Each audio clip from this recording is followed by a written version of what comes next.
Hello everybody, how's it going? Needforbeans over here, bringing you my first ever GTA video on YouTube, and this one is 10 tips on sourcing and collecting special cargo for your warehouse.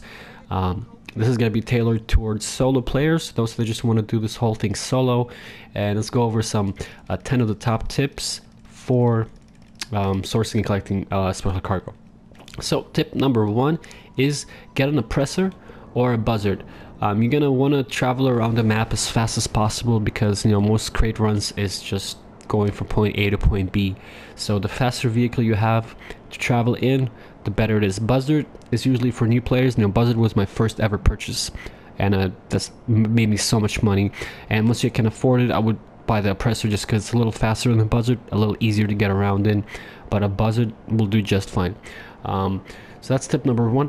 Tip number 2 is get a terrorbyte. So I'm sure if you guys don't know what a terrorbyte is, it's kind of like a mobile operations center. It's like a big truck where the biggest thing about it is you can source your special cargo via the terrorbyte. So you don't have to go to your CEO office every time you want to source it. So for me, for example, my warehouse is... Oh, hold on one second. Let me take care of this guy. He's trying to store my cargo. Well, let me just...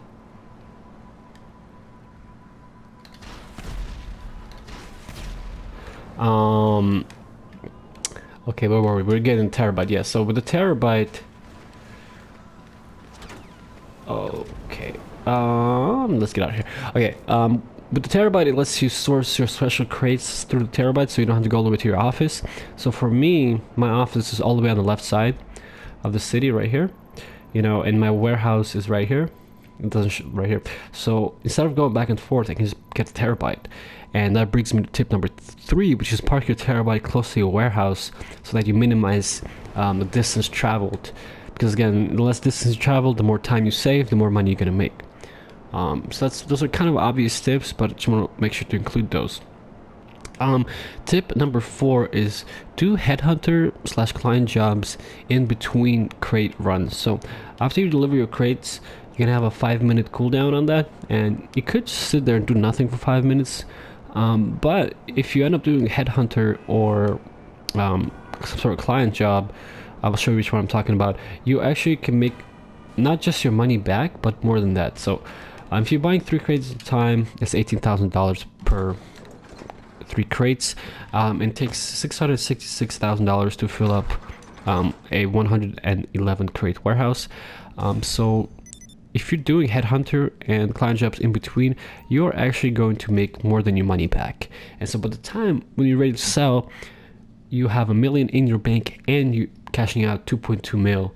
So that's pretty much over 3 mil. So it is worth doing it, and it kind of keeps things a little spicy rather than doing the same thing over and over again.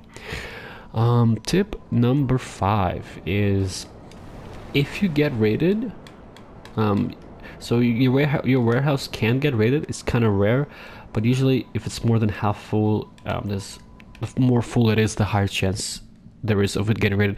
If you get raided, close the application. You might lose 3 crates at worst, but it takes 10 minutes to do 3 crates, so it's much better to close the application than dealing with the raid and possibly losing your whole cargo. So going back to tip number 4 for headhunter and client jobs. So right now, if I wanted to do another run, I'm on a cooldown, so I would either do headhunter, but I can do this. This is one of my favorite client jobs, robbery in progress. You can do other targeted data of these other jobs, but you do have to upgrade your terabyte. I don't really want to spend money on upgrading just now.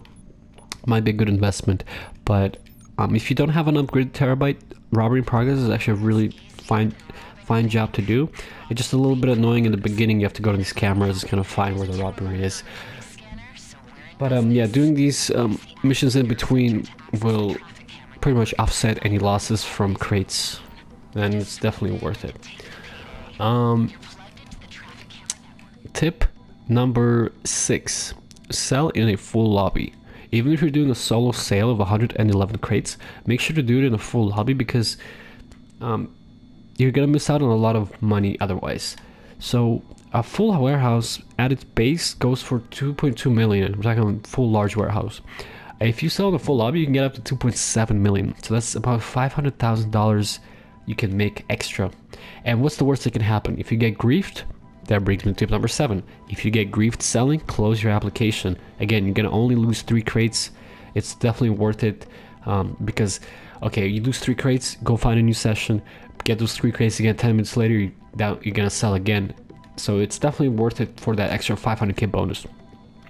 Tip number 8 is don't bother with small/medium warehouses, just because it's kind of limiting. You know, a lot of people do the small warehouse because they only want to sell 9 crate shipments, because with 9 crate shipments, you're guaranteed a single delivery vehicle. But that's all random, and at the end of the day, even if you have 2 delivery vehicles, it's not that bad. Even if you have 3, depending on the mission, it's not that bad, even if you're doing everything solo. But sometimes you might get lucky and get a single delivery vehicle. Like, I was just doing a 111 crate sale solo, and I got a single boat. It's literally just a single, go from point A to point B.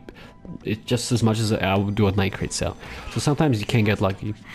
So tip number, just to elaborate a little bit on tip number 8, small warehouses just limit you, because the small one only holds up to 16 crates. And the thing is, if you want to do larger sales, the more crates you get, like the more crates you have in a warehouse, the bigger the bonus that you're actually gonna get.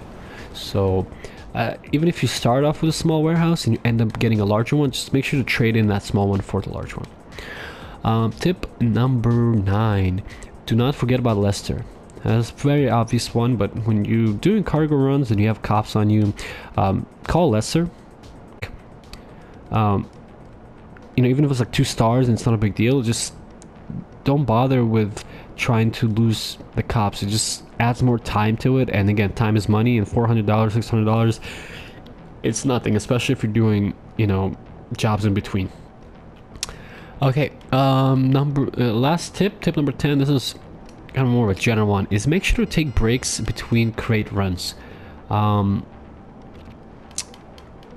runs can get real tiring. You know, if you do crate runs for 3, 4, 5 hours at a time, you know, the next day you don't want to play the game because it just seems so tiring, you know. And I'm a grinder myself, so I don't mind doing crates, but some people, they hate even touching crates. They don't ever touch that. So just make sure to take a break from crates, because otherwise you're gonna have a bad time. And this is the robbery in progress here. Just kill a bunch of people. There's always a minigunner, and I just shoot a bunch of missiles to get the second guy. I usually park my oppressor, turn it outwards, and you kill one more guy inside, grab the gold, and deliver it. It's very quick, and it gives you 30k.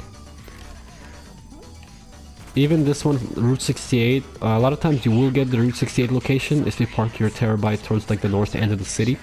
But even that location is really not too bad. And the drop-off is also towards the north. So it's really easy job to do. And here I'm just gonna go ahead and call Lester, get rid of my wanted level, and just do a delivery. Okay. And it's gonna be somewhere up there. What's up, pal? There we go, and there's my drop-off point right over there. And those are all the 10 tips. Let me go over the 10 tips again for you guys. So number 1 is get an oppressor or a buzzard. Number 2, get a terrorbyte. Number 3, park your terrorbyte next to your warehouse. Number 4, do headhunter / client jobs in between.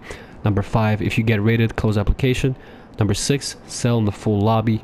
Number 7, if you get griefed while selling, close application. Number 8, don't bother with small / medium warehouses. Number 9, don't forget about Lesser. And number 10, make sure to take some breaks from these crate runs. So we're at 9 minutes right now. Let me go ahead and deliver this, and that should be the end of the video. So I hope you guys liked this video. This is my first one. It's 100% unedited, so just kind of testing things out. I'll try to bring you guys some more awesome content in the future. needforbeans over here signing out. If you like this video, please hit the like. If you want to see more videos like this, please hit the subscribe.